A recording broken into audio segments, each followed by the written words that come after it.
The laugh was the first thing that truly cut through the polite hum of the Metropolitan Legacy Gala. It wasn't a sound of joy. It was a weapon, sharp, cruel, and aimed directly at the woman sitting silently at the most prominent table in the ballroom. That woman was Anya Sterling. The man beside her, her husband, was Richard Sterling, a titan of industry. And the woman, laughing, draped over him like a victory banner, was his mistress, Ivana Vance. In that moment, Anya looked like the most humiliated woman in the world. But what nobody in that room knew was that the entire glittering affair, the very foundation their world was built on, belonged to her, and she was about to take it all back. The grand ballroom of the Plaza Hotel was a universe unto itself. A constellation of diamond chandeliers cast a warm golden glow over a sea of black tie and couture. The air, thick with the scent of lilies and expensive perfume, vibrated with the low murmur of 1,000 conversations about stock prices, art acquisitions, and summer plans in the Hamptons. This was the annual Metropolitan Legacy Gala, the undisputed pinnacle of New York's philanthropic calendar, where the city's old money and new power collided in a dazzling display of wealth and influence. At the center of this universe, at table 1, sat Richard Sterling. He was not a man who occupied a room. He conquered it. With a jawline that seemed carved from granite and eyes the color of cold steel, he possessed a gravitational pull that drew people in. His company, Sterling Industries, had revolutionized global logistics, making him a billionaire before his 40th birthday. He was the king of this gilded world, and he wore his crown with an easy, almost contemptuous arrogance. To his left sat his wife, Anya Sterling. To the casual observer, she was a perfect accessory. Elegant and poised with raven-black hair, pulled into a severe but graceful chignon, and wearing a simple midnight blue gown that screamed bespoke quality without shouting for attention. She was quiet, her gaze often distant, a stark contrast to her husband's boisterous charisma. The society pages called her the Sterling Enigma, a beautiful but reserved figure who seemed to float at the edge of her husband's brilliant light. They saw her as a relic of a bygone era, a trophy from a strategic marriage he'd made years ago to solidify his social standing. To Richard's right, however, was the evening's real spectacle, Ivana Vance. Ivana was everything Anya was not. She was fun and noise, a supernova of ambition, clad in a shimmering, scandalously scarlet dress. A model-turned-influencer with millions of followers, she clung to Richard's arm with a possessive ferocity. She laughed too loudly, her voice dripping with a saccharine sweetness that barely concealed its venom. She touched his arm, his shoulder, his hand, with a theatrical intimacy that was a calculated insult to the woman sitting just inches away. The arrangement was a brazen declaration. For months, the affair had been the subject of hushed whispers and blind items in gossip columns. Tonight, Richard wasn't just confirming the rumors. He was celebrating them. He was parading his mistress in front of the world, in front of his wife, as if to say, "See what I can do. I am bound by no rules." Anya remained a statue of composure. She sipped her water, her expression unreadable. She had long grown accustomed to the chill in her marriage, the emotional abyss that had opened between them. But this public performance was a new, deeper level of cruelty. She could feel the stares pitying from some, gleeful from others. She could hear the whispers from the adjacent tables. "Can you believe the audacity?" A woman with a face tight from surgery murmured to her companion. "To bring her here and sit her at the main table. Poor Anya," the other replied, though her eyes danced with schadenfreude. "She looks like a ghost." Richard leaned over and whispered something in Ivana's ear, his lips brushing against her diamond earring. Ivana let out another peal of laughter, this one even louder, more triumphant. She glanced directly at Anya, her eyes glittering with a victor's malice. "Oh, Richard, you're wicked," Ivana purred loud enough for Anya and half the table to hear. "You were just telling me about your new yacht. Is it true you're naming it the Ivana?" Richard smirked, a predator enjoying his kill. "Only the best for the best." He didn't even look at his wife. It was as if she were a piece of furniture, an inconvenient part of the decor. The moment felt like a physical blow to Anya. Not the affair itself that was an old, dull ache. It was the sheer, unadulterated disrespect. The deliberate act of erasing her in a room where her presence was by all rights a given. He was making a statement the old was being replaced by the new. The quiet, dignified wife was being usurped by the loud, flashy mistress. Damien Blackwood, a man of old money steel, and the CEO of a rival conglomerate, sat across the table. He was one of the few people in the room who genuinely respected Anya. His gaze met hers, a question in his dark, discerning eyes. "Are you all right?" Anya gave him the faintest, almost imperceptible nod. It was a signal he had come to understand over the years. "I am fine. Just watch." The final act of the charade began, when Richard stood up, clinking his crystal glass with a fork. The room quieted, all eyes turning to him. He was one of the gala's primary sponsors, and a speech was expected. "Thank you all for coming," he began, his voice smooth and commanding. "It's wonderful to see so many generous hearts in one room, supporting the future of our great city." He went through the platitudes, the practiced charm flowing effortlessly. Then his eyes found Ivana's. "But as we look to the future," he continued, a sly smile playing on his lips, "we must also celebrate the present. The vibrant, bold, and beautiful forces that inspire us to reach for more." He raised his glass, not to the charity, not to the guests, but directly to Ivana. "To new beginnings." The implication was as subtle as a guillotine. A collective gasp, quickly suppressed, rippled through the ballroom. It was a public divorce announcement without the paperwork. It was the ultimate humiliation. And as the room swam in a shocked, delicious silence, Ivana Vance leaned back in her chair, looked straight at the woman her lover was discarding, and let out the laugh that would change everything. The laugh was not a sound of amusement. It was a declaration of victory, a high, piercing note of triumph that sliced through the stunned atmosphere of the ballroom. It was a sound designed to break the spirit of the woman seated opposite her. For a moment, it seemed to work. Anya Sterling's posture, which had been ramrod straight, seemed to subtly fold inward, as if absorbing the full force of the blow. Her gaze dropped from Richard's smirking face to the untouched crème brûlée on her plate.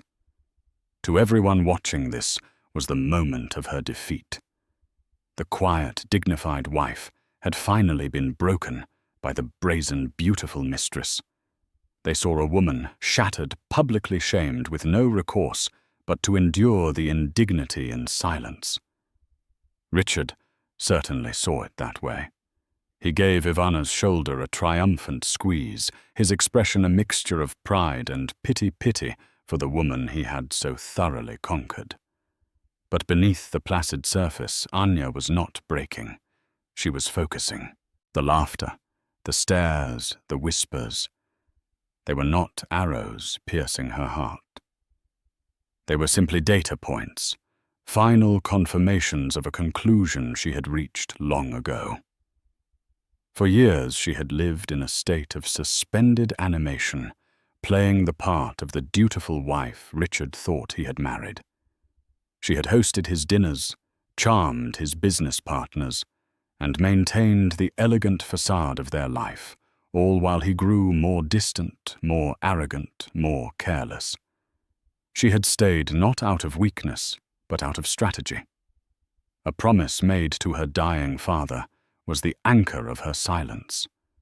Her father, Konstantin Volkov, had been a man of immense but quiet wealth, a connoisseur of art and history, who loathed the garish spectacle of the new money.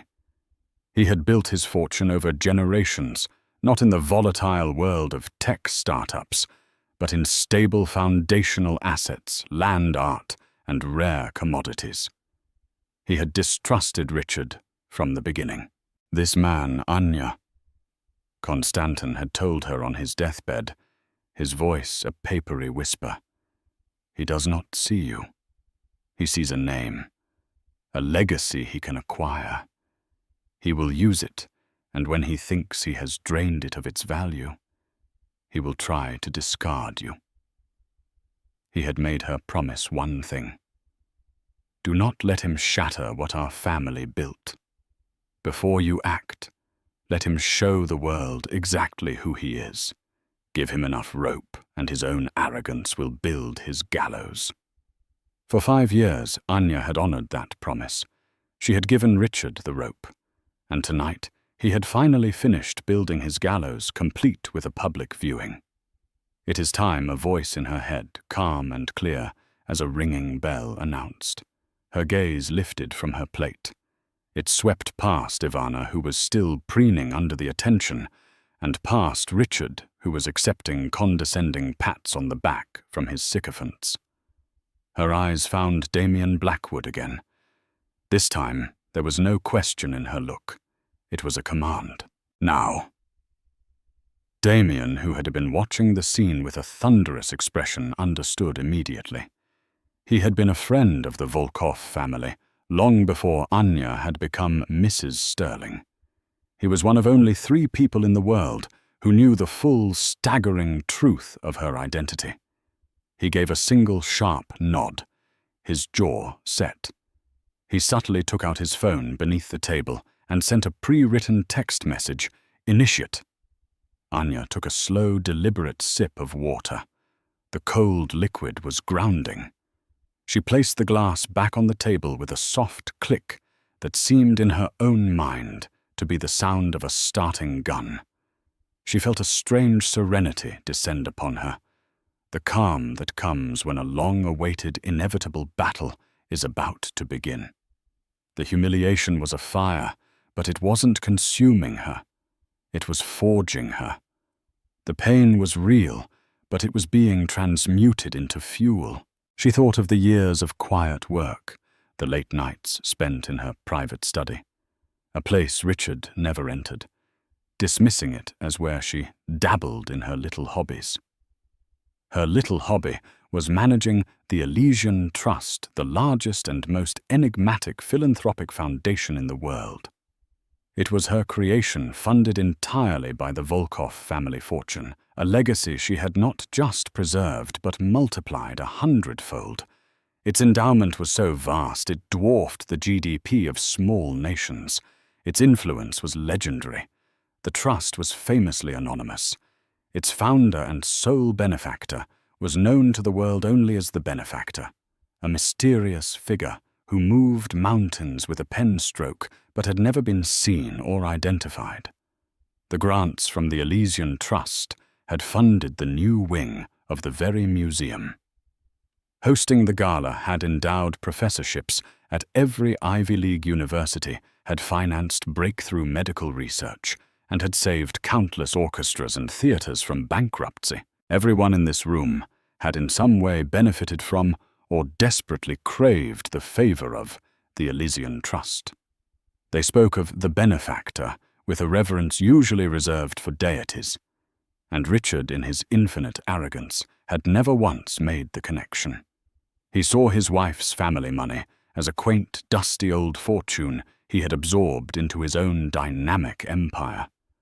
He had no idea that his own wealth was a flickering candle next to her blazing sun. He had no idea that the silent, passive woman beside him held the power to create and destroy legacies with a single decision. Anya placed her napkin neatly beside her plate. She pushed her chair back, the sound scraping softly against the marble floor. The movement was so unexpected that it drew a few curious glances. Richard, annoyed by the interruption to his moment of glory, looked at her with irritation. "What are you doing, Anya? Don't make a scene." Anya didn't answer him. She stood up, her spine straight, her head held high. The midnight blue dress, which had seemed so understated before, now looked like a robe of judgment. For the first time all evening, she was no longer a shadow. She was a presence, and she started to walk. Not away from the table in defeat, not towards the exit in a flood of tears, but directly, purposefully, towards the stage. As Anya began to walk, a new wave of whispers washed over the ballroom. This was a deviation from the script everyone had imagined. A humiliated wife was supposed to shrink, to disappear. She was supposed to endure the pain with quiet tears, or flee the scene, providing more fodder for the gossip mills. She was not supposed to walk toward the center of power. Richard's irritation morphed into confusion, then a flash of anger. This was his night. He had orchestrated it perfectly to announce his new life with Ivana and cement his status as a man who takes what he wants. Anya's silent, graceful exit was meant to be the final, pathetic grace note of his triumph. "Anya, sit down," he hissed, his voice a low command meant only for her. She ignored him, her pace steady and unhurried. Each step was measured silent on the plush carpet. Her focus was singular, the brightly lit stage at the front of the room. Ivana watched her go, a smirk of pure contempt on her face. She leaned towards Richard, her voice a stage whisper designed to carry. "Oh dear, I think someone needs her smelling salts. Is she going to faint? Or maybe she's going to make a pathetic little speech about the sanctity of marriage." She let out another laugh, but this one was different. It was laced with a sliver of uncertainty. The utter lack of fear or sadness in Anya's demeanor was unnerving. It was like watching a chess piece move itself when you were certain the game was already over. The gala's host, a well-known television personality named Jean Dubois, was still on stage preparing to introduce the next segment of the evening, a live auction. He saw Anya approaching and a look of professional panic crossed his face. An unscheduled interruption by a publicly cuckolded wife was a social event manager's worst nightmare. He discreetly signaled for a security guard to intercept her. But before the guard could move, something else happened. Damien Blackwood rose from his seat at table 1. He was a tall, imposing figure, a man whose family name was woven into the very fabric of New York City. Unlike Richard's brash, newly minted power, Damien's was old, deep, and unshakable. He commanded respect without ever having to demand it. As Anya passed his chair, Damien did something that sent a jolt of confusion through the room. He inclined his head, not in a simple nod, but in a formal, deliberate bow. It was a gesture of profound respect, the kind one might offer to a monarch or a head of state. The act was so stark, so out of place, that it stopped the whispers cold. People stared, trying to process what they had just seen. Why would Damien Blackwood, a titan of industry in his own right, bow to the humiliated wife of his rival? A few tables away, Beatrice Vanderbilt, the formidable 80-year-old matriarch of one of America's founding families, watched the scene unfold through her lorgnette. She had known Anya's family for decades. A slow, knowing smile spread across her wrinkled face. She tapped the shoulder of her grandson. "Get up," she commanded, in a voice that brooked no argument. He did. As Anya passed their table, Beatrice also inclined her head, a queen acknowledging another. A domino effect began slow at first, then rapidly gaining momentum. Others who knew the Volkov legacy, who understood that there was more to Anya Sterling than her husband's shadow, began to rise. They were the old guard, the quiet power brokers who dealt in legacies, not fleeting headlines. An ambassador, a federal judge, a world-renowned surgeon whose research hospital had been a recipient of a mysterious 9-figure anonymous grant a few years prior. One by one, they stood and bowed their heads as Anya passed. The atmosphere in the room was undergoing a seismic shift. The smug certainty was dissolving into a pool of bewilderment. The air crackled with unspoken questions. What was happening? What did they know that everyone else didn't? Richard watched his face, a mask of disbelief. He looked at Damien, then at Beatrice Vanderbilt, his mind struggling to compute the scene. These were not his people. They were the establishment he had always sneered at, but secretly craved acceptance from. And they were paying homage to his wife, his meek, unassuming, irrelevant wife. Ivana's smug smile had frozen, then curdled. The triumphant laughter died in her throat. This was not part of the fantasy. Her victory was supposed to be absolute. She was the vibrant, desired future. Anya was the discarded past, but the past was now walking through a corridor of silent, bowing titans, and the future was suddenly feeling very small and very cheap. "What is this?" she whispered to Richard, her voice tight with panic. "What are they doing? Is this some kind of sick joke?" Richard didn't answer. A cold knot of dread was tightening in his stomach. He had always operated on the assumption that he was the most important person in any room he entered. For the first time, he was confronted with the terrifying possibility that he had fundamentally miscalculated the balance of power in his own marriage. He had seen Anya as a beautiful empty vessel he had filled with his name and status. The idea that she might contain a universe of her own was so alien it defied comprehension. By the time Anya reached the small set of stairs leading to the stage, nearly a third of the room was on its feet. Their heads bowed in a silent, stunning tribute. The security guard, who had been sent to intercept her, now stood frozen, looking to his panicked boss for guidance. Jean Dubois, the host, was sweating under the hot stage lights. He looked from the approaching Anya to his teleprompter, his script now utterly useless. He was a man paid to be in control, and he had lost it completely. Anya ascended the steps with the same unhurried grace she had shown all evening. She walked to the center of the stage, stopping beside the ornate lectern. She didn't grab the microphone or demand attention. She simply stood there, bathed in the spotlight, and waited. The remaining whispers in the ballroom died out. The silence that fell was absolute, heavy with tension and 1,000 unanswered questions. Every eye was fixed on the woman in the midnight blue dress. The Sterling enigma was about to speak, and in that moment, Richard Sterling finally understood the words of his late father-in-law.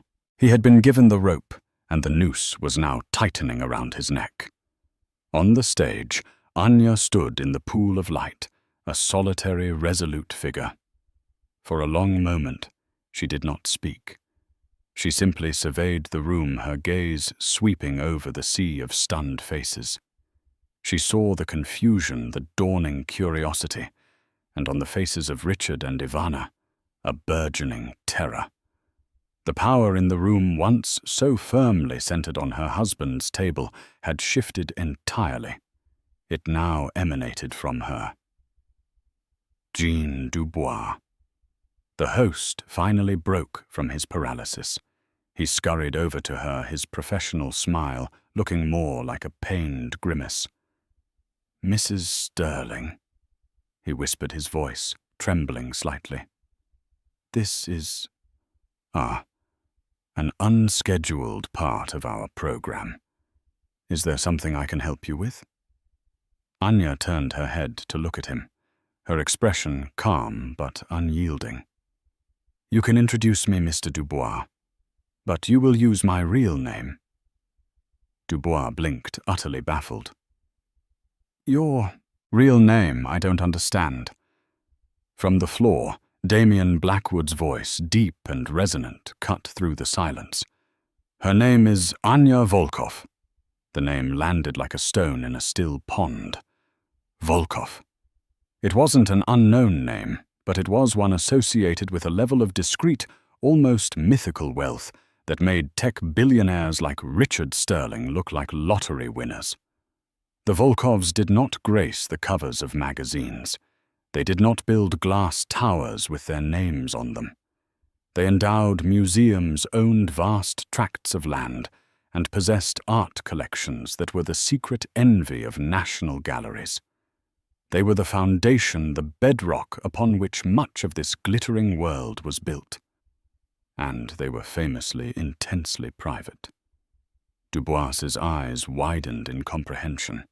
His face, which had been pale with panic, now flushed with a new, more profound kind of fear. The fear of having made a catastrophic social blunder. He looked at the sheet in his hand, the one that listed the evening's key patrons. At the very top above Richard Sterling's name was the primary underwriter of the entire gala, the Elysian Trust. And below it, in parenthesis, a note from the gala's chairwoman: "The benefactor may be in attendance. Extend every possible courtesy. Identity is strictly confidential." The pieces clicked into place in his mind with the force of a tectonic shift. He looked at Anya, then at the note, and back at Anya. The blood drained from his face. He turned back to the microphone, his hands shaking. "Ladies and gentlemen," he stammered, his voice cracking. "Forgive me. A most grievous oversight on my part." He cleared his throat, trying to regain some semblance of composure. "We are graced this evening with a presence of unparalleled importance.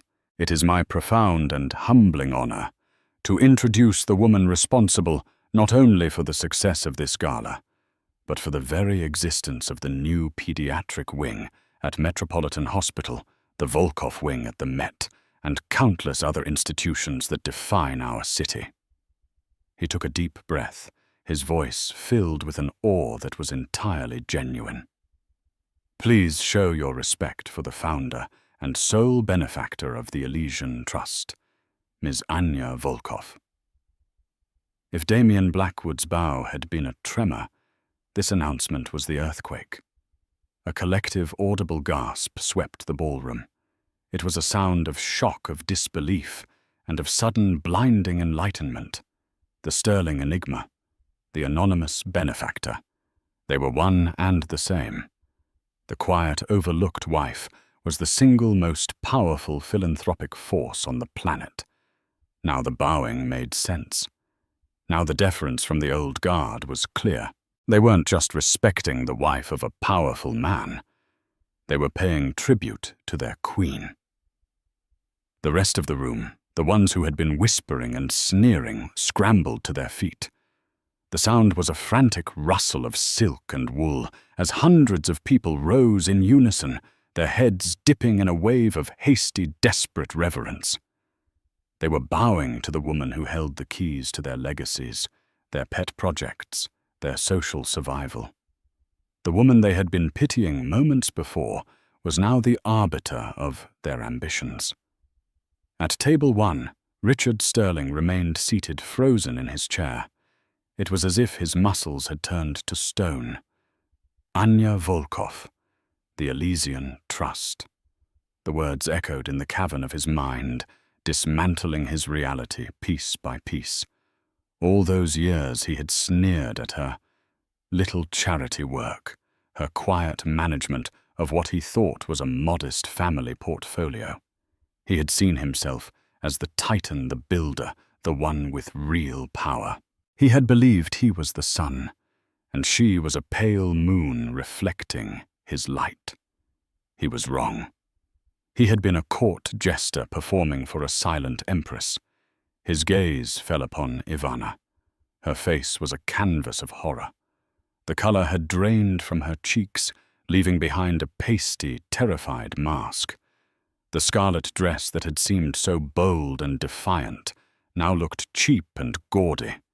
She looked at Anya on the stage, then at the bowing crowd, and a terrifying understanding dawned in her eyes. She hadn't just picked a fight with a scorned wife. She had publicly mocked a god. Anya stepped forward to the microphone. She didn't tap it or clear her throat.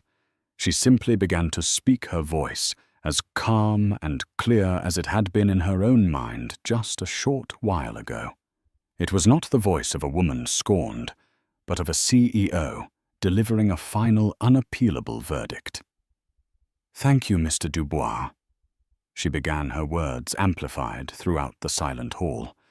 "And thank you all for your warm welcome. For many years I have chosen to conduct my work privately.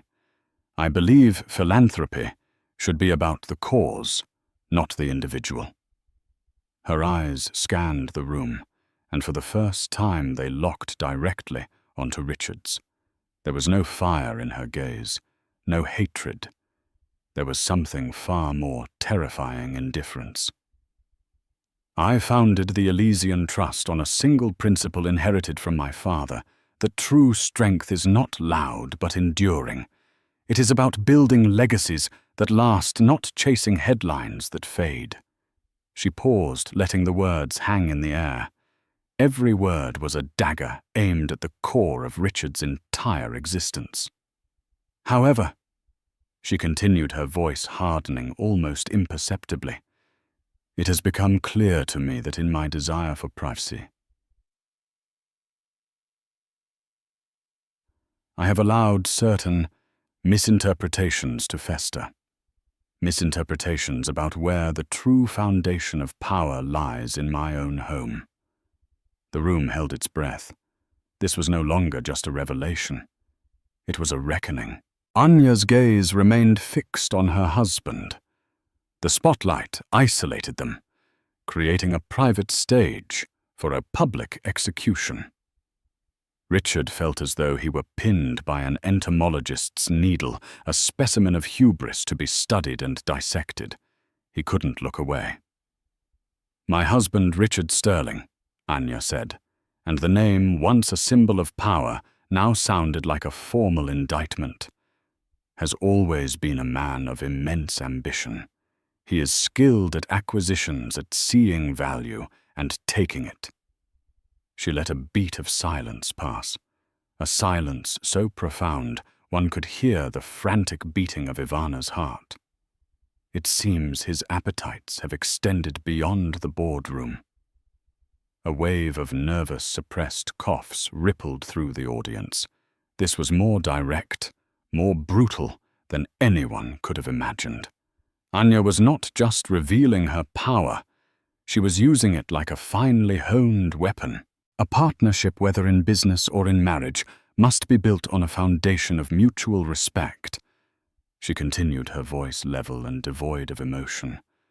"When that foundation is publicly eroded, when it is treated with contempt, then the partnership is rendered void. Its terms are null."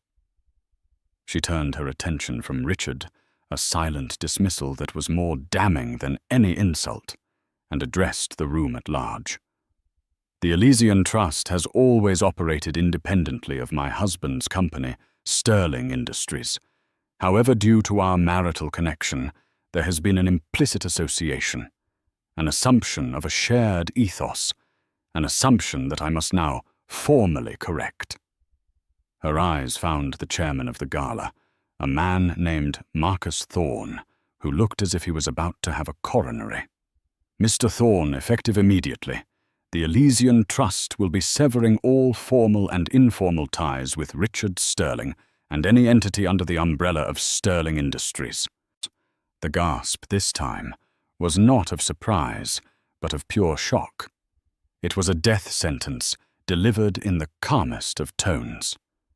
Sterling Industries sponsored dozens of initiatives, many of which were deeply intertwined with projects funded by the Elysian Trust. To be blacklisted by the Trust was not just a social slight, it was a financial catastrophe. It was a bright red flag to the entire world of finance and philanthropy. This man is toxic. Furthermore, Anya went on, her voice as sharp as breaking glass. The Trust will be initiating a full review of all joint sponsorship projects currently underway. We must ensure that our partners align with our core values of integrity, humility, and respect. Those found lacking will have their funding re-evaluated. It was a masterstroke. She wasn't just cutting Richard off. She was forcing everyone in that room, everyone who had ever taken $1 from her or him, to choose a side. And she had already made it abundantly clear which side held all the power. People who had been clapping Richard on the back an hour ago now subtly edged their chairs away from table 1 as if it were contaminated. Richard finally broke. He pushed himself to his feet, his face a mottled mask of rage and disbelief. "Anya!" he bellowed, his voice raw. "You can't do this. This is our life. I built this." The room flinched at his outburst. He looked like a cornered animal, all bluster and desperation. Anya looked at him, and for the first time a flicker of emotion crossed her face. It was not anger or pain. It was pity. "No, Richard," she said, her voice softening but losing none of its steel. "You didn't build this. You were a guest in it, and your visit is now over." She then did something that sealed his fate forever. She smiled a small, sad smile. "I wish you the best of luck in your new beginnings." She had taken his own words, the ones he had used to toast his mistress and humiliate his wife, and turned them into his epitaph. Her speech was over. She gave a slight regal nod to the stunned audience. The ballroom erupted not in polite applause, but in a thunderous, sustained ovation. It was a roar of approval, of relief, of fawning admiration for the Queen, who had so decisively vanquished her unworthy consort. They were applauding her power, her grace, and her glorious, cold-blooded revenge. As Anya walked off the stage, she was immediately enveloped by a crowd of people, the same people who had been studiously ignoring her an hour earlier. Damien Blackwood was the first to reach her, taking her hand. "Constantine would be proud," he said, his voice low and sincere. "Thank you, Damien," she replied, her composure unwavering. "For everything." She looked over the heads of the adoring crowd to table 1. It was an island of desolation in a sea of celebration. Richard stood there, utterly alone. His fists clenched, his face a portrait of impotent fury. And Ivana was gone. In the chaos of the standing ovation, she had slipped away a ghost in a scarlet dress, her dreams of glory and a sterling fortune turned to ash. Her triumphant laugh would now be remembered only as the prelude to her own spectacular public immolation. Anya had not just defeated her rival, she had erased her. The fallout was immediate and catastrophic. As Anya was being swarmed by a newly formed court of sycophants, each one desperate to catch her eye and pledge their undying allegiance, Richard Sterling remained standing at his table, a man marooned on a rapidly shrinking island. The applause for his wife was like the roar of a tidal wave about to crash down on him. His phone began to vibrate incessantly in his pocket. He pulled it out. his hand trembling with rage. The screen was a waterfall of notifications. News alerts from the major financial outlets, already breaking the story. Text messages from his board members, a frantic staccato of question marks and demands for an explanation. An email from his chief legal officer with the subject line, "Urgent Elysian Trust." He looked up from his phone, his eyes scanning the room for an ally, a friendly face, anyone who wasn't looking at him with a mixture of fear and contempt. He found no one. The men who had been seeking his business advice earlier in the evening now studied their wine glasses as if they contained the secrets of the universe. The women who had admired his power now whispered behind their hands, their eyes darting towards him and then quickly away. He was radioactive. The host, Jean Dubois, still on stage, was trying to salvage the evening. "Well," he said with forced cheerfulness, "an unexpected but truly inspiring moment. Let's have another round of applause for the incredible generosity of Miss Anya Volkov." The applause was even louder this time.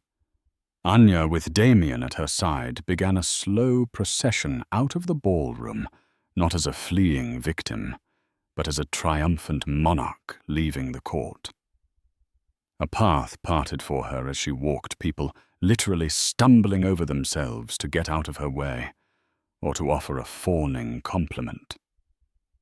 Richard watched her go, a primal scream of frustration trapped in his throat. He had been so close. He had orchestrated his life with meticulous, ruthless precision. He had acquired the right company, the right homes, the right wife. He had believed he was the master of his universe. Now he saw that his entire world had been a stage, and he had been a fool, playing a king, never realizing the quiet stage manager owned the theater, the script and the actors. His fury needing a target settled on the empty chair beside him. Ivana. She had abandoned him at the first sign of trouble. The bold, vibrant future he had toasted had evaporated into a cowardly puff of smoke.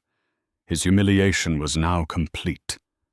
He had lost his wife, his power, and his mistress in the span of 10 minutes. He finally moved, shoving his chair back with a loud scrape. He stormed towards the exit, ignoring the stares and the whispers that followed him like a cloud of wasps. He needed to find Anya to talk to her, to fix this. He could be persuasive. He could apologize. He could threaten. He had to do something. He burst through the ballroom doors into the grand hallway. He saw her near the main entrance, speaking quietly with the hotel's general manager. Damien Blackwood stood beside her like a royal guard. "Anya." Richard's voice was a ragged bark. Anya finished her sentence to the manager before turning to face him. Her expression was placid, as if she were addressing a stranger who had asked for directions. "Richard." She acknowledged her tone flat. "What do you think you're doing?" he demanded, his voice low and seething. "You can't just blow up our lives on a whim. We had a deal. We had a marriage." Anya tilted her head slightly. "A marriage, Richard. I believe what we had was a business arrangement that has reached the end of its term. You breached the contract, specifically the clause on public decorum. This is not business. This is my life. My company," he snarled. "Your company's stock is down 9% in after-hours trading." Damien interjected smoothly, glancing at his phone. "And the board of Sterling Industries has just called an emergency meeting for 8 a.m. tomorrow. It seems your partners are as concerned about core values as Anya is." Richard's face went white. The hit was not just social, it was immediate and financial. "I will fight you," he whispered, his voice shaking with a rage that was quickly being replaced by fear. "I will take you for every penny. The divorce will be a war." Anya almost smiled. "Richard, please, do you really want to go through a discovery process? Do you want my lawyers, the best lawyers? The Elysian Trust can buy to comb through every detail of your life, your business dealings, your indiscretions." She let the question hang in the air, a final devastating threat. "You came into this marriage with a promising tech company. You will leave with a generous severance. Do not make the mistake of thinking you are entitled to anything more." She then delivered the final, most exquisite cut. "Oh, and Richard," she said, her voice now laced with a chilling sweetness. "About the prenuptial agreement, I suggest you read the fine print. My father was a very thorough man. He insisted on a public humiliation clause. It appears your little performance tonight has rendered the entire agreement in your disfavor. You get nothing from my estate. Absolutely nothing." Richard stared at her, his mouth agape. He had signed that document without a second thought, his own high-priced lawyers assuring him it was standard. He had never imagined a scenario where he would be the one publicly humiliated. Anya gave a final nod, a gesture of complete and utter dismissal. "Good night, Richard." She turned, and with Damien at her side, walked towards the grand exit where a sleek black car, not one of Richard's flashy sports cars, but an elegant, understated Bentley was waiting for her. The doorman, who had earlier seen her as just Mrs. Sterling, now bowed so low his head nearly touched his knees. Richard was left standing alone in the grand hallway of the plaza, the distant sound of the gala's orchestra, a mocking soundtrack to the utter implosion of his life. He had played his hand, certain he held a royal flush, only to find out his wife owned the entire casino. The cool night air of Manhattan was a balm after the suffocating atmosphere of the gala. As the Bentley glided silently into the city traffic, Anya leaned her head back against the soft leather and closed her eyes for the first time all evening. The tension that had held her ramrod straight for years finally began to recede, leaving behind a profound sense of exhaustion, but also of liberation. It was over. "Are you all right?" Damien asked from beside her, his voice gentle. Anya opened her eyes and turned to look at him, a genuine smile finally reaching her lips. "I'm better than all right, Damien. I'm free." The weight of the promise she had made to her father was lifted. She had done as he asked. She had given Richard the rope, and he had performed his part perfectly. There was no sadness for the end of her marriage. That had died years ago. There was only the clean, crisp feeling of a slate wiped clean. "His downfall will be spectacular," Damien said, not with glee, but as a statement of fact. "By noon tomorrow, he'll be a pariah. The board will oust him by the end of the week. No one will want to touch a company so publicly scorned by the Elysian Trust." "He made his choices," Anya said simply. She felt no need to revel in his destruction. Her actions hadn't been about revenge, not truly. They had been about restoration, restoring her name, her family's legacy, and her own sense of self, which she had so carefully shielded and compartmentalized for the sake of a long-term strategy. Her phone buzzed. It was a text from her head of security. Ms. Vance attempted to re-enter the hotel via a service entrance. She was escorted off the premises. Anya read the message without comment. Ivana was a footnote, a catalyst who had mistaken herself for a main character. She would fade back into the obscurity of her filtered, sponsored world, a cautionary tale whispered at cocktail parties for a few months before being forgotten entirely. The car pulled up to a discreet, elegant brownstone in the West Village, a property Richard had never known she owned. It was her sanctuary, her true home, filled with her father's art and books. "Will you be okay?" Damien asked as the driver opened her door. "I have a foundation to run, Damien," she said, her eyes alight with a renewed sense of purpose. "I have hospitals to fund and scholarships to grant. I have a world to change. I'll be busier than ever." She squeezed his hand. "Thank you for being a true friend. Always Anya, to the Queen." She stepped out of the car and walked up the steps to her front door. Inside, she shed her shoes, the midnight blue gown, and the persona of Anya Sterling.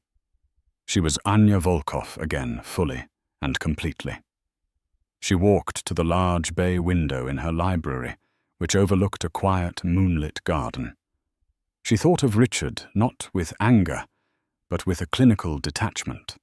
He was a man who saw the world as a series of assets to be acquired. He had seen her as his most valuable acquisition, the one that gave him the class and legacy his new money couldn't buy. His fatal flaw was in never understanding that some things cannot be owned. He had tried to put a queen in a gilded cage, never realizing she held the key all along. The city glittered outside her window, a vast expanse of light and ambition. For years she had moved through it as a ghost. Tonight she had reclaimed her city, her name, and her life. The world would wake up to a different reality tomorrow, one where Richard Sterling was a fallen star, and Anya Volkov was the quiet, immense gravity that had pulled him from the sky. And for the first time in a very long time, as she looked out at the dawn that was still hours away, she felt a profound and exhilarating sense of peace. The future was hers to build. The sun that rose over Manhattan the next morning was indifferent, casting its brilliant, impartial light on the victors and the vanquished alike. In a sterile, glass-walled penthouse overlooking Central Park, the light was an accusation. It illuminated dust motes dancing in the air and reflected off the cold, hard surfaces of a life that had overnight become a museum of failure. Richard Sterling had not slept. He sat at a massive marble dining table, still in the wrinkled tuxedo from the night before, a single glass of untouched whiskey, sweating beside his hand. The silence in the cavernous apartment was absolute. For years this home had been a hub of activity, the constant pinging of his phone, the hum of servants, the echo of his own commanding voice. Now the silence was a living entity mocking him. His initial fury had burned itself out, leaving behind the cold, heavy ash of dread. He had spent the pre-dawn hours in a frantic, desperate attempt to seize back control. The calls had been a series of slamming doors. His personal lawyer, a man who had made millions off Richard's aggressive acquisition strategies, was suddenly speaking in cautious, measured tones. The humiliation clause. "Richard!" "It's ironclad," Barry had said, his voice strained. We all thought it was a quaint, archaic piece of posturing from the old man. No one ever imagined. Well, no one imagined this. Any legal challenge would be a long, public, and excruciatingly expensive process. And frankly, given the circumstances, your chances are slim. His PR chief, a shark named Tara, who had once spun a hostile takeover into a story of corporate heroism, was even more blunt. "There's no narrative here, Richard. You publicly flaunted your mistress and tried to discard your wife, who then turned out to be the anonymous saint of New York City. You're not the villain in this story. You're the punchline. My advice, go dark, completely dark, for at least a year. Go dark." The very concept was alien to him. His entire identity was built on being seen, on being the center of attention, the name on everyone's lips. To disappear was to cease to exist. The most chilling call had been to his longtime mentor and Sterling Industries' lead board member, Julian Croft. Julian's voice, usually a warm baritone, was clipped and cold as Arctic ice. "The meeting is at 8, Richard. Be here. That's all I have to say." He had hung up before Richard could even begin to plead his case. He stared out the window at the city that had once been his kingdom. He saw it all so clearly now, a picture brought into focus by the brutal clarity of ruin. He had always seen Anya's background as a tool, a key to unlock the doors of the establishment that his new money couldn't pry open. He had married a legacy, possessed it, and in his mind absorbed it. He never once considered that the legacy was not a passive inheritance, but a living, breathing entity of immense power that he had merely been allowed to stand next to. His phone buzzed on the table. A news alert. Sterling Industries SI stock plummets in pre-market trading following gala revelations. CEO's future in question. He swiped it away, the motion sluggish. The empire he had built with his own 2 hands. His life's work was crumbling because of his own monumental arrogance. He had committed the one sin a man like him could never afford. He had underestimated his opponent. Miles away in a trendy Soho apartment that now felt like a prison, Ivana Vance was living through her own personal apocalypse. She was huddled on her white boucle sofa, the infamous scarlet dress crumpled in a heap on the floor like a bloody casualty. Her phone was in her hand, but it was no longer a tool of empowerment. It was an instrument of torture. The internet was a bonfire, and she was the effigy being burned. Memes were already viral, her smug, triumphant face next to her slack-jawed horror. The laugh, her weapon of choice, had been clipped and set to remix videos of spectacular failures. Under every one of her meticulously curated photos, the comments were a tidal wave of vitriol. Gold digger, home wrecker, the face you make when you find out the quiet wife owns the world. Her follower count, the metric by which she measured her entire self-worth, was in free fall. Worse were the emails. The first had arrived at 3 a.m. from a luxury handbag company she represented. "Given the recent events, we have decided to terminate our partnership effective immediately." 4 more had followed from other brands, all with similar sterile wording. She was being dropped. Her carefully constructed brand of aspirational luxury had been instantly tainted by scandal. She was no longer aspirational. She was pathetic. She had tried calling Richard over a dozen times. Each call went straight to voicemail. The man who had whispered promises of yachts and a future in her ear had discarded her without a second thought the moment she became a liability. She finally understood that to him, she was no different from Anya, an asset to be paraded when valuable and discarded when not. She had just been a cheaper, more temporary acquisition. A new wave of shame washed over her, hot and sickening. Her entire strategy had been based on the belief that Anya was a weak, sad, powerless woman. She had aimed her cruelty at what she thought was an easy target, enjoying the thrill of punching down. The realization that she had been mocking a woman who could buy and sell her 1,000 times over, a woman who held the entire board, was a humiliation so profound it left her breathless. She hadn't just lost a sugar daddy. She had made an enemy of a queen, and she had done it on the world's biggest stage. Her career wasn't just over. It was annihilated. At 7:45 a.m., Richard Sterling stood before the mirror in his cavernous walk-in closet. He had showered and shaved, the familiar ritual, a small anchor in the churning sea of his chaos. He straightened the knot of his dark grey tie, his movement stiff and automatic. He was putting on his armor for his final battle. But for the first time, the reflection that stared back at him was not a king, a titan or a conqueror. It was the face of a fool, a man who had held the sun in his hands and in his arrogance had let it go to chase a fleeting sparkler, only to be left in the darkness, burned and alone. He turned from the mirror and walked toward the door, a dead man walking to his own execution. And so the reign of Richard Sterling ended not with a bang, but with the deafening silence that follows a queen's decree. Anya Volkov's story is a powerful reminder that the quietest person in the room is often the most powerful.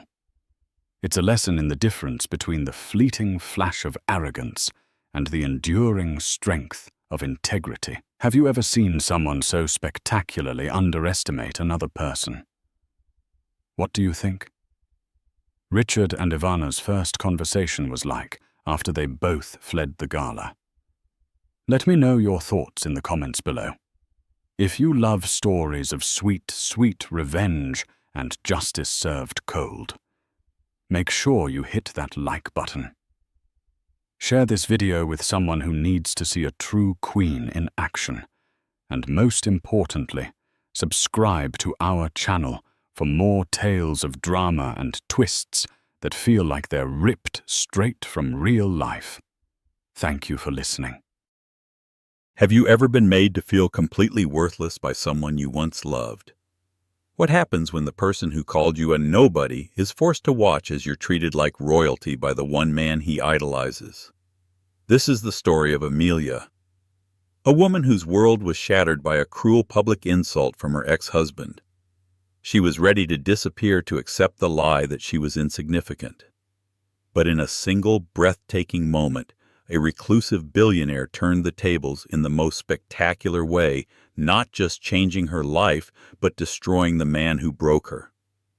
Get ready for a story of karma, revenge, and the incredible power of a woman finally realizing her own worth. The cream-colored envelope felt heavier than its weight in paper. It sat on Amelia Hayes's small second-hand kitchen table, an alien artifact in her world of chipped mugs and sensible grocery lists. Her name was written across the front in an elegant, looping calligraphy that seemed to mock her own plain block-letter existence. Ms. Amelia Hayes, not Mrs. Thompson. She hadn't been Mrs. Thompson for 2 years, but the ghost of that name still haunted the quiet corners of her one-bedroom apartment. Inside the invitation was an embossed masterpiece of cardstock and gold foil. The Board of Trustees and Gala Chair. Mr. Alistair Sterling requests the pleasure of your company at the Metropolitan Grand Charity Ball. Below the details swam in a sea of formal script a date, a time, a place so far removed from her reality it might as well have been on another planet. The Metropolitan Museum of Art. A black tie affair. Amelia traced the raised lettering of Alistair Sterling's name. Even she knew who he was. A titan of industry, a specter in the world of finance and technology, Sterling was a man spoken of in hushed, reverent tones.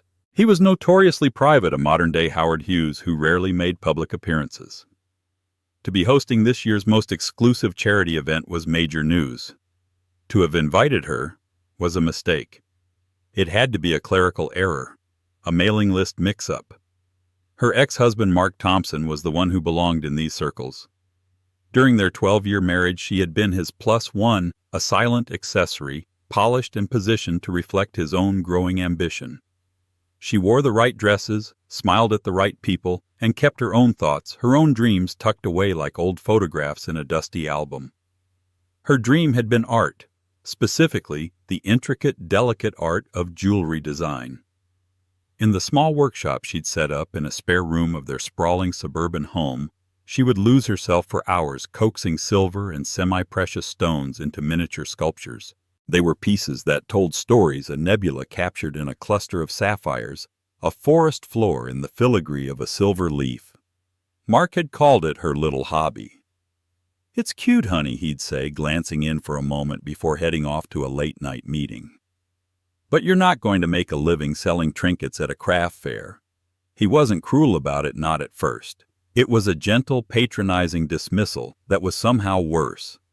It was the casual wave of a hand that designated her life's passion as insignificant a childish pastime to keep her busy while he did the important work of building his empire in corporate real estate. The memory sent a familiar ache through her chest. She pushed the invitation away, the smooth cardstock suddenly feeling cold and sharp. Why would she even consider going to walk into a room filled with people like Mark? People who measured a person's worth by the name on their suit label or the size of their stock portfolio. She would be a ghost at the feast, a walking reminder of a failed marriage and a life she had been unceremoniously ejected from. Her phone buzzed, dragging her back to the present. It was Chloe, her best friend, and the one person who had seen her through the wreckage of her divorce. "Did you get it?" Chloe's voice was electric. "Get what?" "The weekly reminder that I'm broke and single." Amelia tried for a light tone, but it came out brittle. "No, silly." "The golden ticket. The invitation to the ball." Amelia's heart sank. "You got one too?" "Of course not.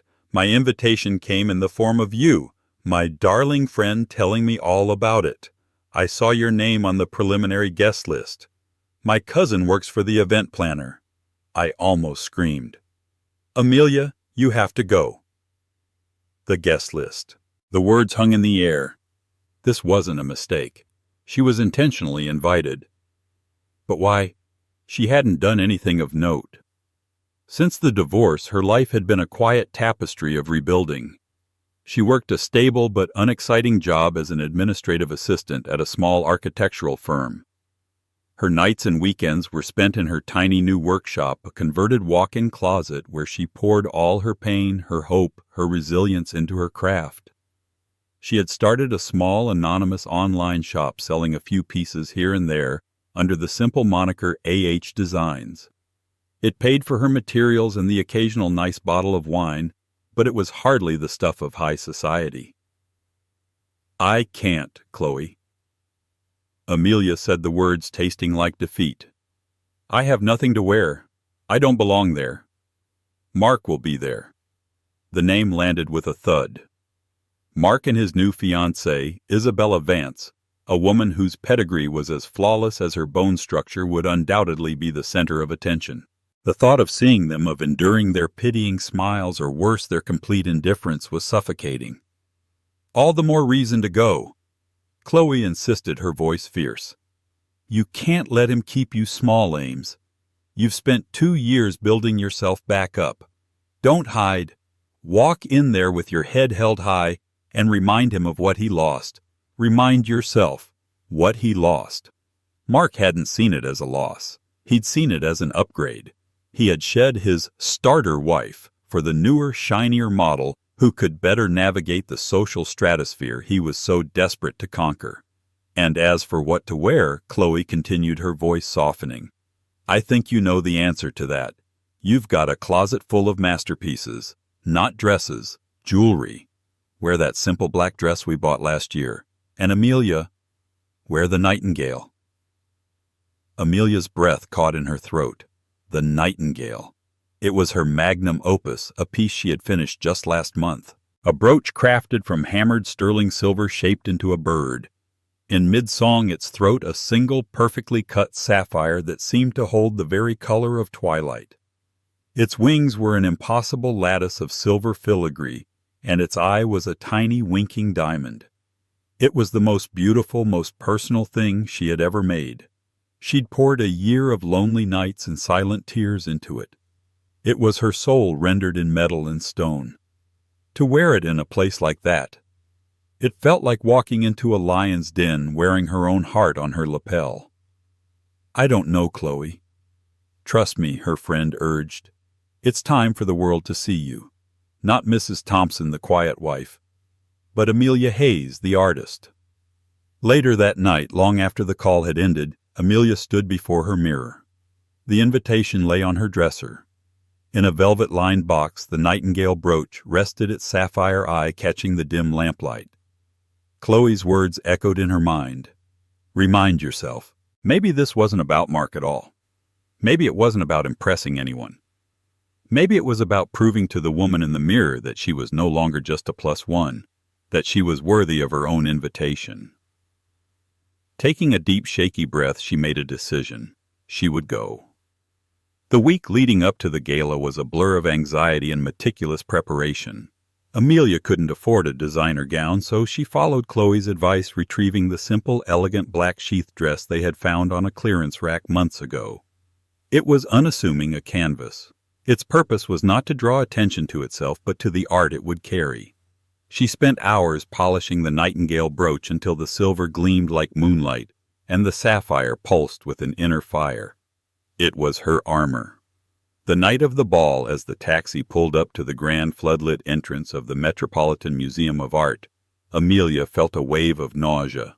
A river of black cars flowed towards the entrance, depositing men in sharp tuxedos and women in gowns that shimmered like constellations.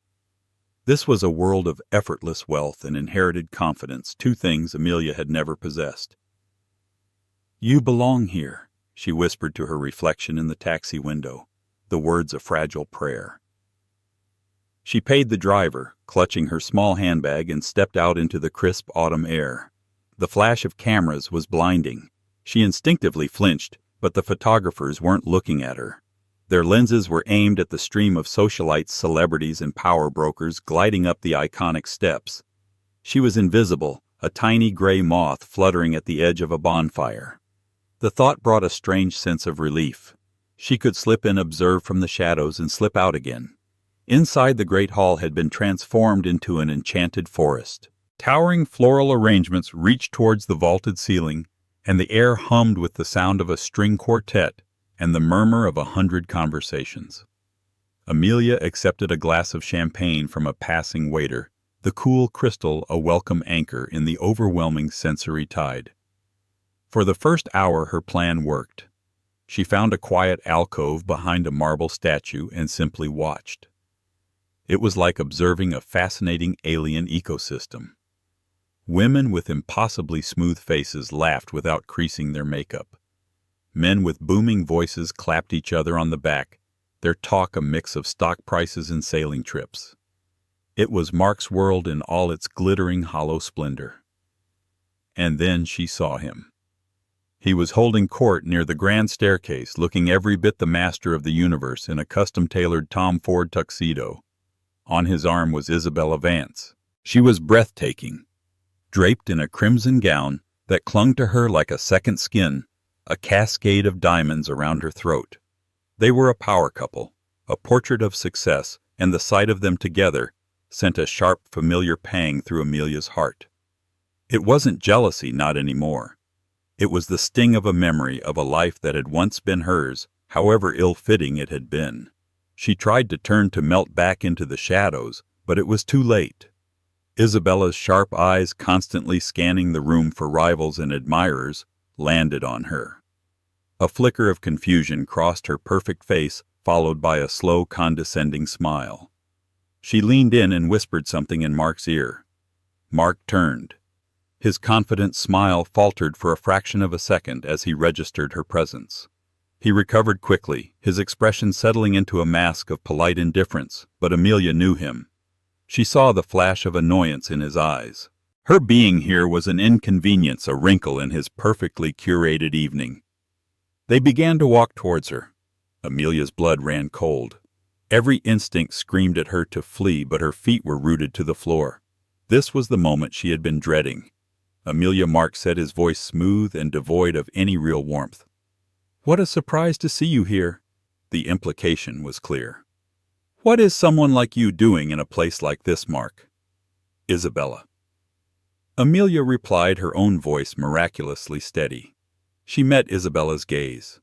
The other woman was appraising her from head to toe, her eyes lingering on the simple black dress with a barely concealed sneer.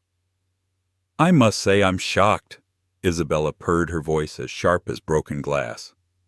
"I didn't realize they were letting just anyone in this year. Did you cater the event?" The insult was so direct, so needlessly cruel, it took Amelia's breath away. Before she could formulate a response, Mark chuckled, a low, dismissive sound. He was playing to Isabella and to a portly man in a nearby circle who had turned to watch the exchange. "Be nice, darling," Mark said, though his eyes were twinkling with amusement. He gestured vaguely towards Amelia. She used to be a part of this world in a way. Amelia stood frozen, the champagne glass trembling in her hand. She felt the eyes of strangers on her, their faces a blur of curiosity and pity. She had been a fool to come here. She had armed herself with the nightingale, but she had forgotten that her own skin was not nearly thick enough. She looked at Mark, the man she had shared a bed with for over a decade, the man she had supported and sacrificed for, and saw a complete stranger. A cruel, smug stranger who was enjoying her discomfort. She had to leave. She had to get out before she completely fell apart. "It was nice seeing you both," she managed to choke out, turning to make her escape. But Isabella wasn't finished with her. "Wait," she said, her voice loud enough to draw more attention. She stepped forward and pointed a perfectly manicured finger at Amelia's chest. "What is that little thing you're wearing? Is that a craft project?" Her finger was aimed directly at the nightingale. The world seemed to slow down. The murmur of the crowd, the lilt of the string quartet, the clinking of glasses. It all faded into a dull, distant hum. The only thing Amelia could feel was the burning weight of Isabella's stare, and the collective gaze of the onlookers they had attracted. Isabella's question hung in the air, dripping with venom. A craft project. Amelia looked down at the nightingale brooch. Against the black fabric of her dress, the silver bird seemed to glow its sapphire throat, a tiny defiant heart. It was a piece of her soul, the culmination of countless hours of love and labor, and this woman had just dismissed it as a trinket, a piece of amateur craft. A cold rage, unfamiliar and sharp, began to cut through Amelia's panic. She lifted her chin, her eyes meeting Isabella's. "It's something I made," she said, her voice low but clear. Isabella let out a tinkle of laughter that was anything but merry. "Oh, that's precious. Mark, did you know your ex-wife was a little artist?" How quaint. Mark, seeing that he had an audience, decided to play his part. He was trying to secure a major real estate development deal with a group of investors, one of whom, a stern-faced man named Mr. Harrington, was standing just a few feet away, watching with an impassive expression. Mark needed to project an aura of power and success. An ex-wife in a simple dress with a homemade pin was a blemish on that image. He took a step forward, placing a proprietary hand on Isabella's arm as if to shield her from Amelia's contaminating presence. He looked at Mr. Harrington, then at the small circle of spectators, and finally his eyes landed on Amelia. There was no pity in them, no lingering affection, only cold, calculated dismissal. "Don't mind her," Mark said, his voice carrying with practiced ease across the immediate area. He gestured towards Amelia with a flick of his wrist, a gesture one might use to shoo away a fly. "She's a nobody. A nobody." The word struck Amelia with the force of a physical blow. It was one thing to be called that in the privacy of a bitter argument. It was another to have it declared as a simple, inarguable fact in a room full of the city's elite. The word was designed to erase her, to strip her of her history, her identity, her very presence. It was the ultimate expression of his contempt. She was not a person with feelings or a past they had shared. She was a non-entity, a ghost. The faces around her swam. Some looked away in second-hand embarrassment. Others wore faint, cruel smiles, enjoying the drama. Mr. Harrington's expression remained unreadable, but a slight frown touched his lips. Mark, however, seemed pleased with himself. He had drawn a line in the sand, firmly placing Amelia on the outside of it all, solidifying his own position within the glittering fortress of high society. Amelia felt a hot prickle of tears behind her eyes, but she refused to let them fall. She would not give him the satisfaction of seeing her cry. She stood there mute and shaking as the silence stretched into an eternity. She was a statue of humiliation, her hand clutching her handbag so tightly her knuckles were white. She had to go, now. She didn't care about making a scene. She just needed to escape the crushing weight of their judgment. She took a half step back, preparing to turn and flee, to run out of the grand hall and never look back. But then something changed. A subtle shift occurred in the atmosphere of the room. A hush began to spread from the grand entrance, a wave of silence that rolled through the crowd, extinguishing conversations as it went. The string quartet faltered, then stopped altogether. People turned their expressions curious, then awestruck.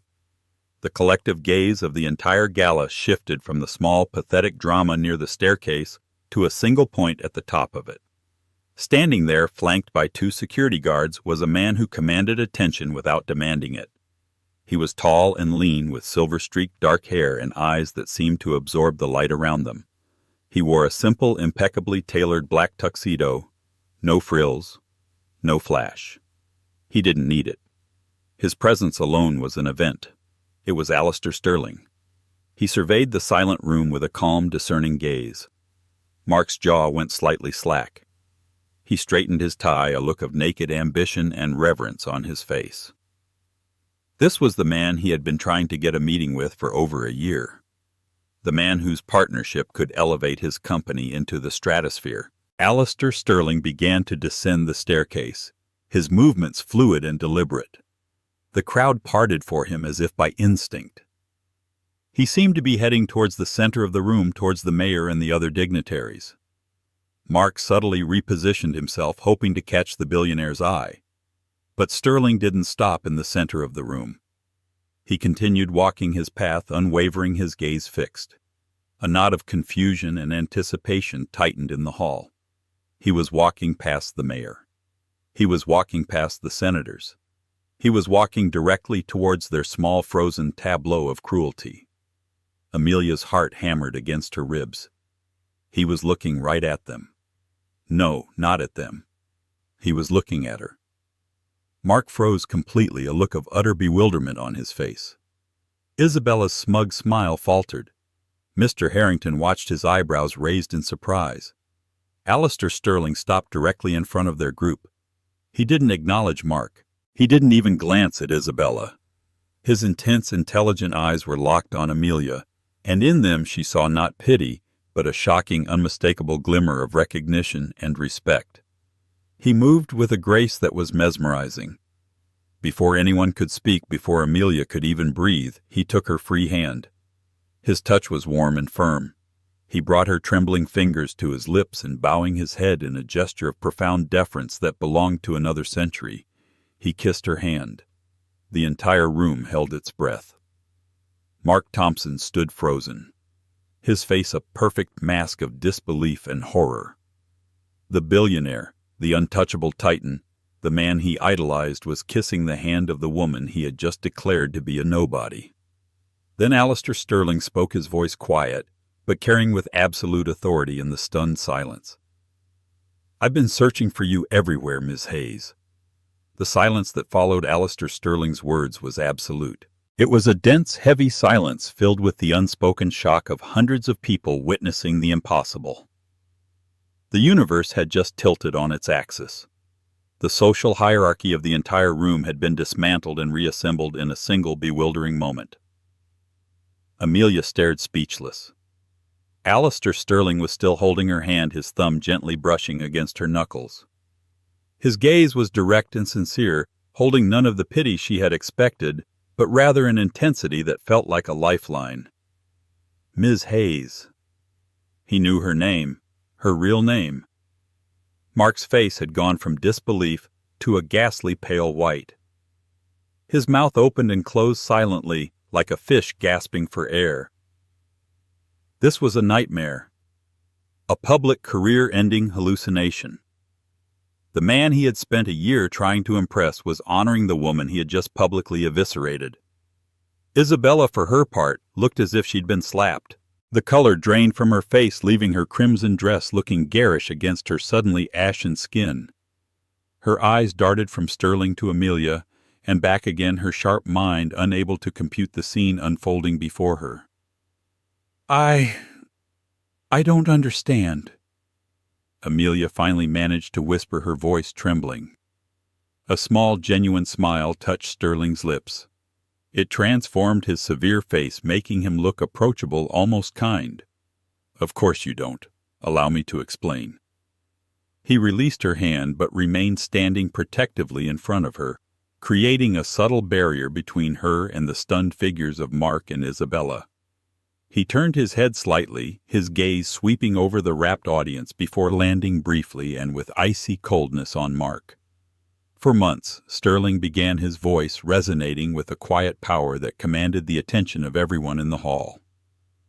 My foundation has been working with the auction committee for tonight's charity benefit. We receive hundreds of donations, of course, art jewelry experiences, but one piece came in anonymously. A piece of such exquisite craftsmanship, such profound artistry, that it stopped me in my tracks. He reached into his jacket pocket and pulled out his phone. With a few taps, he brought up an image and turned the screen for the people nearby to see.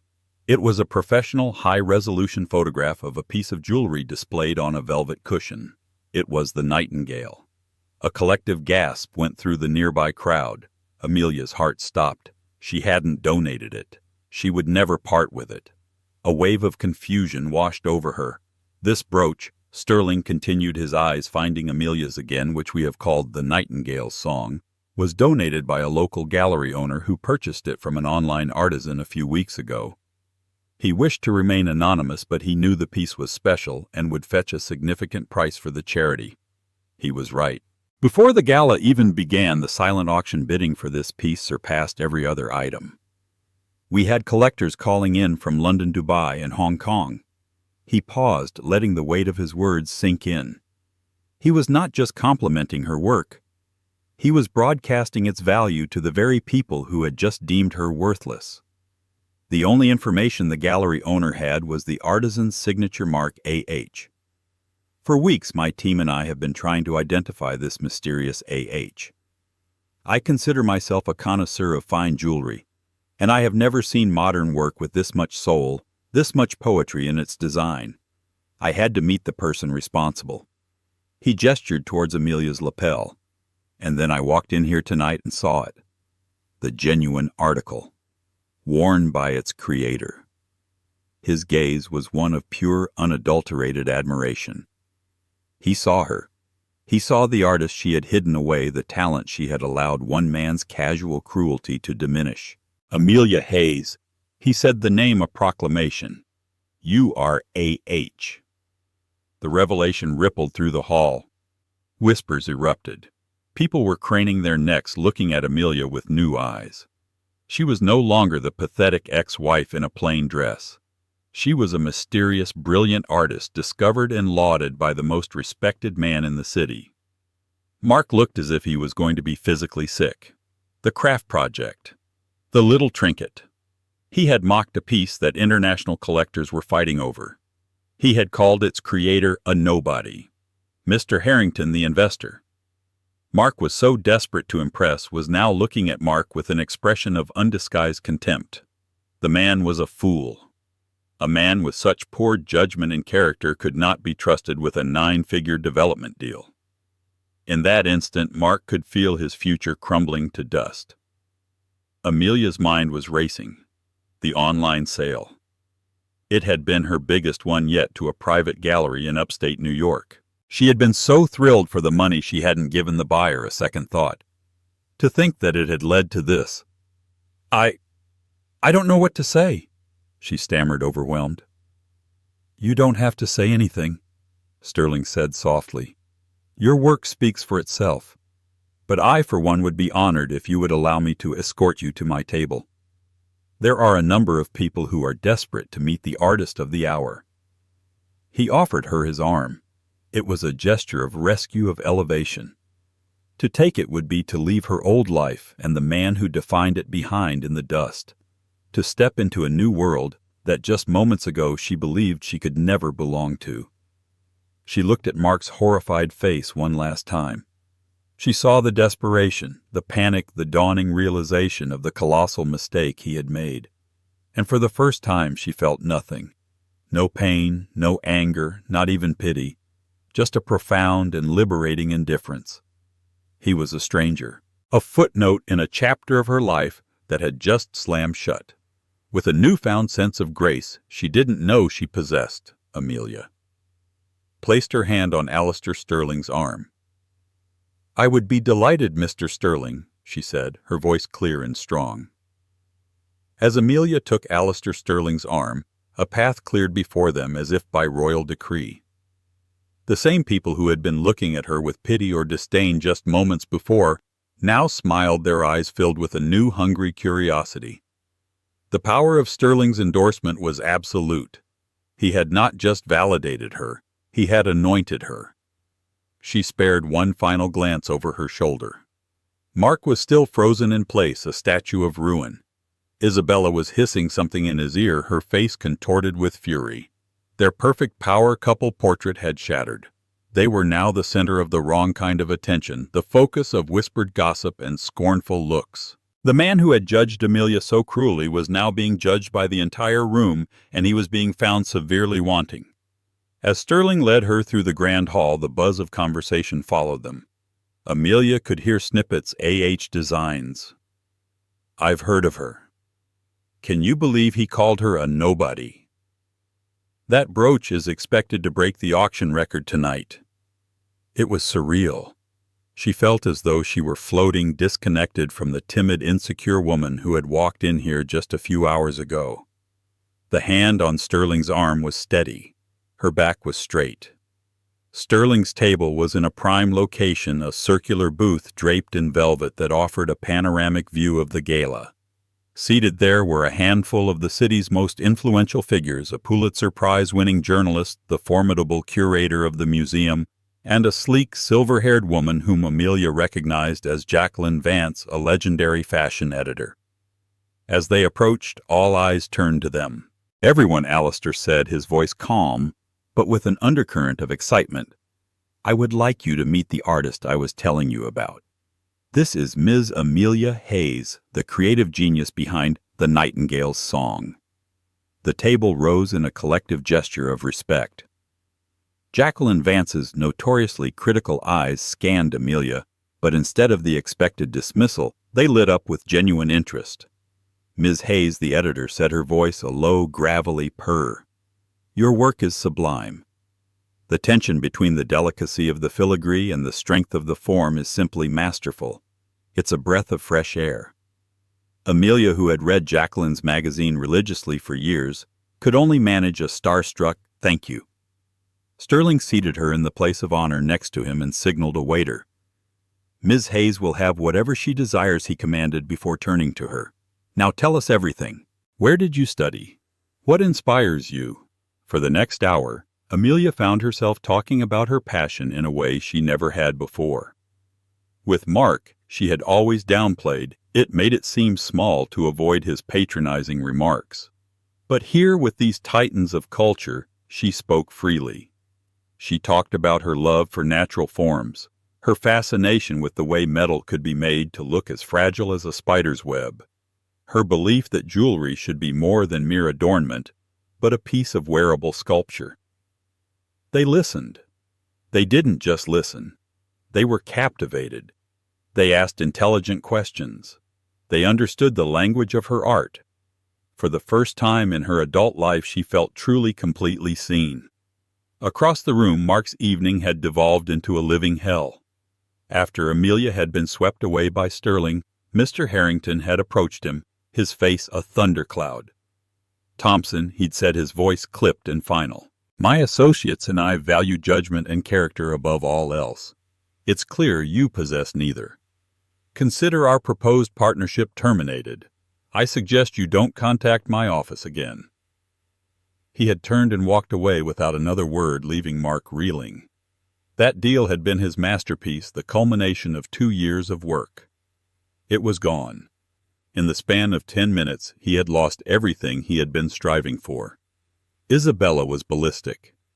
How could you be so stupid? She seethed, keeping her voice low to avoid further scenes, but her eyes were blazing.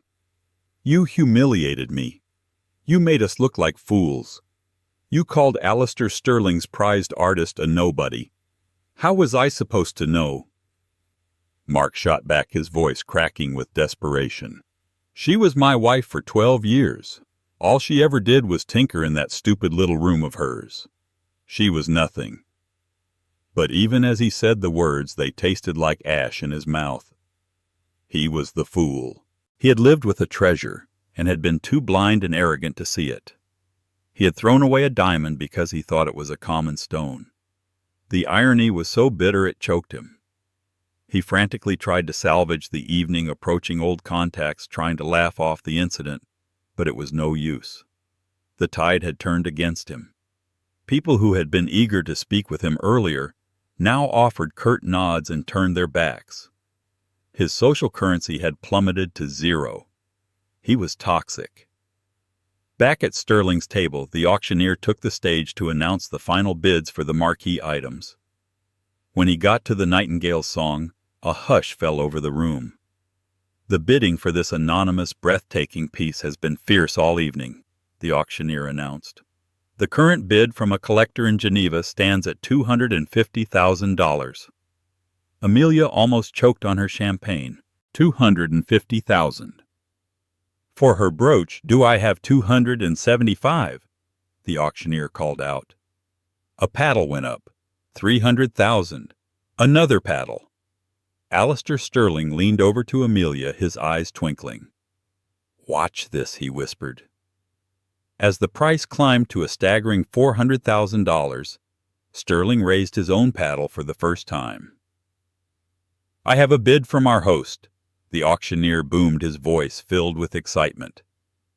"Mr. Alistair Sterling bids $1 million. The hall erupted in gasps and applause. It was an unheard-of sum for a piece by an unknown artist. It was a statement.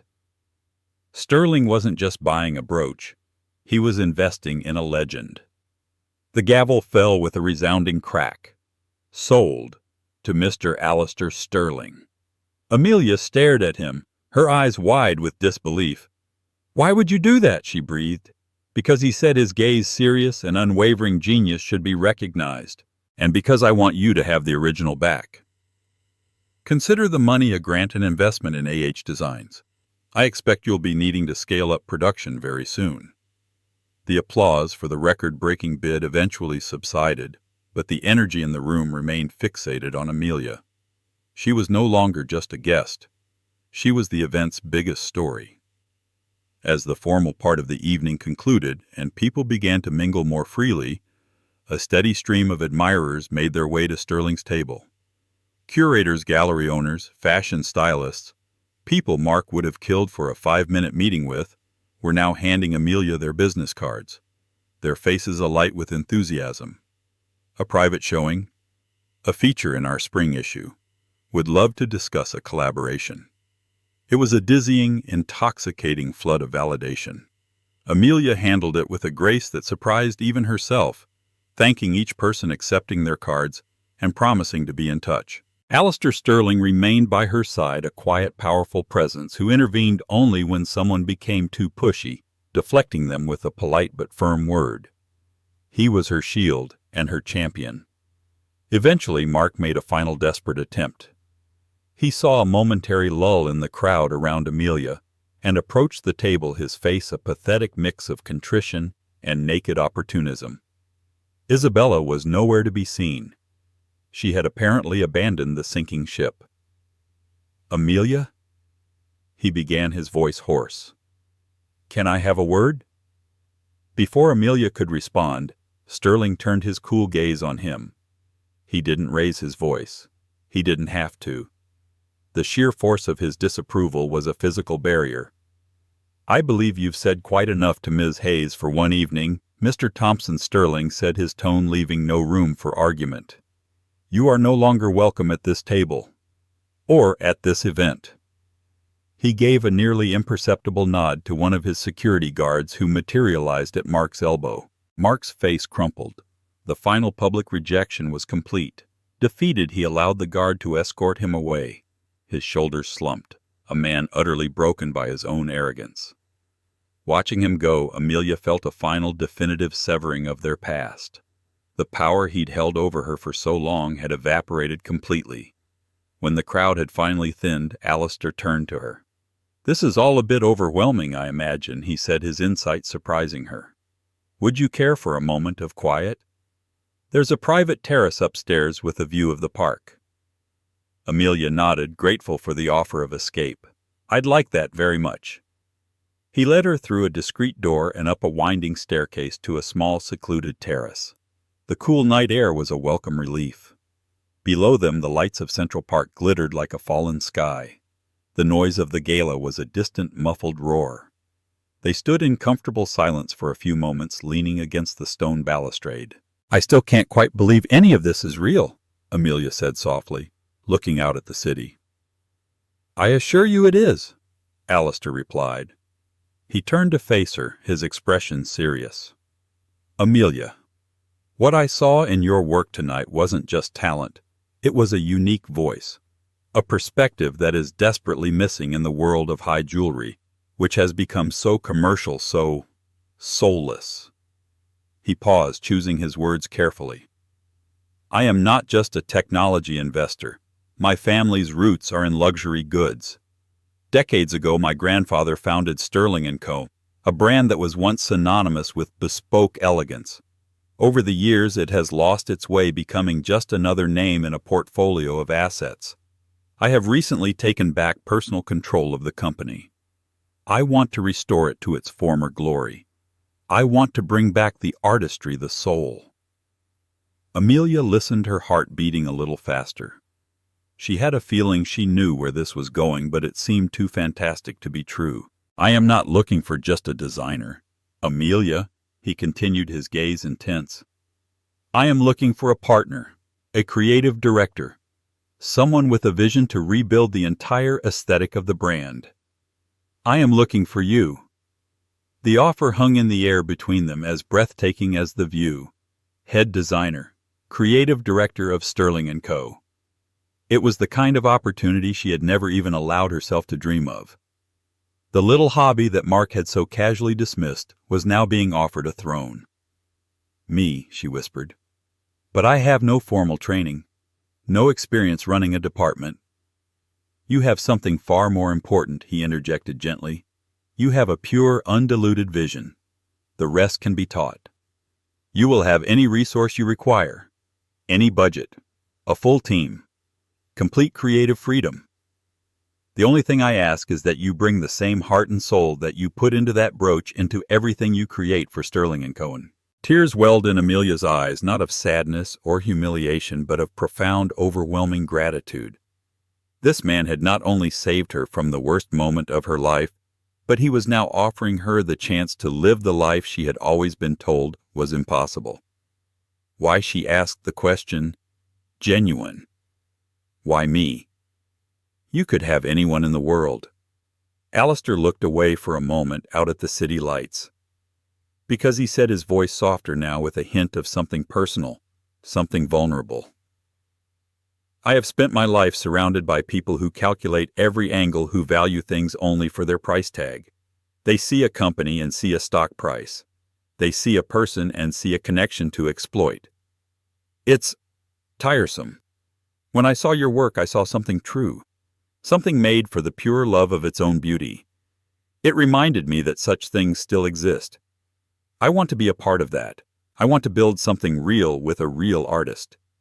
He met her eyes again. The world needs more beauty, Amelia, and you create it. So what do you say? Looking at this powerful, intelligent, and unexpectedly soulful man, Amelia knew her life had irrevocably changed. The path forward was terrifying and unknown, but for the first time, it was entirely her own. She took a deep, steadying breath, a real smile blooming on her face. Mr. Sterling, she said, I say yes.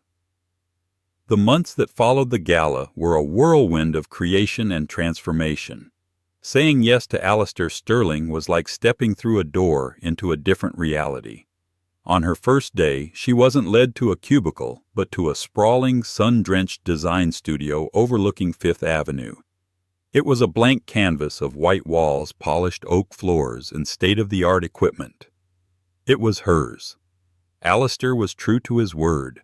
Amelia was given complete autonomy. She spent the first few weeks not designing but dreaming. She filled sketchbooks with drawings inspired by forgotten myths, celestial phenomena, and the secret geometry of nature. She interviewed and hired a small, passionate team of jewelers and artisans who shared her reverence for the craft. They were her hands, her collaborators, her first believers. The work was demanding, more challenging than anything she had ever done. There were budgets to manage, deadlines to meet, and the immense pressure of reviving a legendary brand. There were moments of doubt, nights when she would stare at her reflection and see the same uncertain woman from the one-bedroom apartment. But then she would walk into her studio, the scent of jeweler's wax and hot metal in the air, and she would remember who she was. She was an artist. This was where she belonged. Alistair was a constant, steadying presence. He was not a micromanager. He was a patron in the truest sense of the word.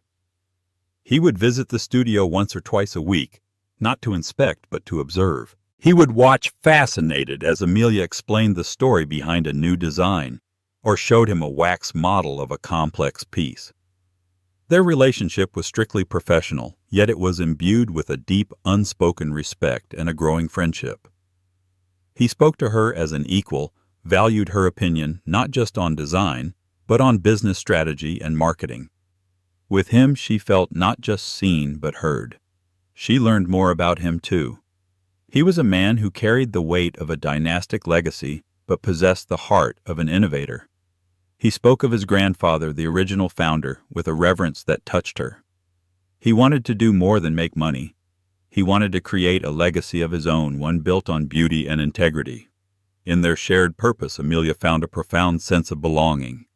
While Amelia was building a new life, the remnants of her old one were collapsing. The news of Mark Thompson's public humiliation and the subsequent loss of his landmark real estate deal spread through the city's financial circles like a virus.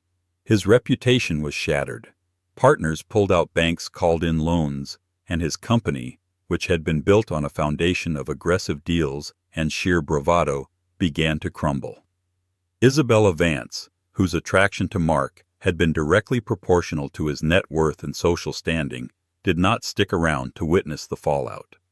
She left him within a month of the gala, her departure, as swift and merciless as his own dismissal of Amelia had been. Her parting words, overheard by a colleague of Chloe's, were a bitter echo of Mark's own cruelty. "I don't associate with failures." Mark was left with nothing but the rubble of his ambition. He had to sell their massive house, the one he had been so proud of, the one Amelia had never truly felt at home in. He moved into a small, sterile corporate apartment, a monument to his downfall. He tried to call Amelia once, his voice a pathetic, wheedling version of its former confident boom. "Ames, I saw the news about you and Sterling and Co. "Congratulations," he'd stammered. "Listen, I was a fool. I know that. I was under a lot of pressure that night. Maybe we could get a coffee talk about old times?" Amelia felt a brief, distant flicker of pity, but it was quickly extinguished. He wasn't sorry for how he had treated her for 12 years. He was sorry he had been caught. He was sorry he had bet on the wrong horse. "There's nothing to talk about, Mark," she had replied, her voice calm and final. "I'm very busy with my new life. I wish you well." She had hung up before he could respond and blocked his number. The past was a closed book. 6 months after the gala, the day of the launch arrived. Sterling & Co. had booked the New York Botanical Garden for the unveiling of the Nova collection by Amelia Hayes. The marketing had been brilliant, teasing the mysterious AH in her story. The event was the most anticipated of the season. Amelia stood backstage, her heart pounding. She was wearing a simple, elegant navy blue gown, and at her throat was the collection's signature piece, the Celestial, a necklace of cascading diamonds and sapphires that mimicked a star being born. Alistair appeared at her side, looking at her with genuine pride. "Nervous?" he asked. Terrified, she admitted with a shaky laugh. "You have nothing to be afraid of," he said, his voice a warm reassurance. "Go out there and show them what you've made." He gave her a small, encouraging smile, and she walked out onto the stage. The room was filled with the most important figures in fashion, art, and media. Blinding flashes went off. But as Amelia looked out at the sea of faces, she felt a profound sense of calm settle over her. She was no longer hiding in the shadows. This was her stage now. She belonged in the light. The launch of the Nova collection was more than a success. It was a phenomenon. The critics raved. Jacqueline Vance dedicated a 10-page spread in her magazine to Amelia, hailing her as the most vital voice in modern jewelry design. Orders poured in from around the world, crashing the Sterling & Co. website within the first hour. Amelia Hayes was not just a name. She was a brand, a symbol of artistic integrity and unexpected triumph. Her story became a modern-day fairy tale retold in magazines and on morning talk shows. The tale of the overlooked ex-wife who through sheer talent was discovered by a billionaire and given a kingdom. But Amelia knew it wasn't a fairy tale. Alistair hadn't rescued a damsel in distress. He had recognized a warrior who had already survived the battle and had simply given her the arsenal she deserved. A year after that fateful night at the gala, Amelia's life was unrecognizable. She had moved into a beautiful apartment with a studio that overlooked the Hudson River. Her days were a happy blur of sketching, collaborating with her team, and traveling with Alistair to source rare gems and meet with international clients. Their professional partnership had deepened into a powerful bond, built on mutual admiration and a shared vision. There was an unspoken electricity between them, a promise of something more that simmered just beneath the surface, waiting for the right moment. One crisp autumn evening, Amelia was in a town car with Alistair heading to a dinner celebrating the one-year anniversary of the collection's launch. The car got stuck in the perpetual gridlock of Times Square. Bathed in the neon glow of 1,000 advertisements, Amelia gazed out the window, still marveling at the city's relentless energy. And then she saw it. On the largest digital billboard, the one that dominated the entire square, an advertisement for Sterling & Co. appeared.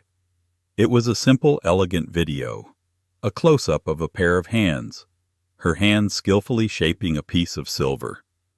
Then a shot of the finished piece, a magnificent star-shaped brooch. Finally, the camera pulled back to reveal the artist herself. It was a photo taken at the launch party. She was smiling, a genuine, radiant smile of pure joy and confidence, the celestial necklace glittering at her throat. Below her image, the words shimmered in elegant silver script, Sterling & Co. The Art of Creation. Amelia Hayes, Creative Director. She was larger than life, a 50-foot monument to her own resilience, looking out over the city that had once made her feel so small. Alistair saw her watching it, a proud smile on his face. "It looks good on you," he said softly. Amelia could only shake her head in wonder, a happy, disbelieving laugh escaping her lips. At that very same moment, on the street below, a man stood hunched in a slightly shabby overcoat, clutching a lukewarm cup of coffee. He had been laid off from his mid-level consulting job 2 months ago, his reputation as a man with poor judgment having followed him like a stubborn shadow. He was on his way to a job interview he knew he wouldn't get. He looked up, his eyes drawn to the blinding light of the new billboard. He saw the jewelry, then he saw the woman. His coffee cup slipped from his numb fingers, splashing unnoticed on the grimy pavement. It was Amelia. But it wasn't the quiet, accommodating woman he had married and discarded. This was someone else. A radiant, powerful stranger who commanded the attention of the entire world. He stood there, a ghost on the sidewalk, completely invisible in the crowd. People jostled past him, annoyed at the obstruction. He didn't move. He just stared up at the woman on the billboard, the woman he had thrown away. He had called her a nobody. But as he stood there, small and forgotten, looking up at her shining image against the New York sky, he finally understood the devastating truth.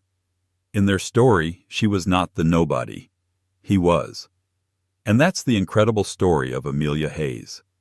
It's a powerful reminder that your worth is never determined by someone else's opinion. The world may try to label you, to put you in a box, or to dismiss you, just like Mark did to Amelia. But true talent, real strength, and a belief in yourself can rewrite any narrative.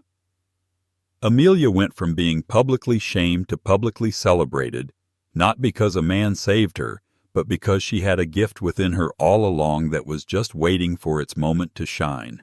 Karma found its way to the man who underestimated her, leaving him as the true nobody in the end. What did you think of Amelia's journey? Do you believe in this kind of poetic justice? Let me know your thoughts in the comments below. If you were moved by this story of empowerment and revenge, please give this video a thumbs up. Share it with someone who needs to hear it, and don't forget to subscribe to the channel for more dramatic stories that will keep you on the edge of your seat. Thank you for listening.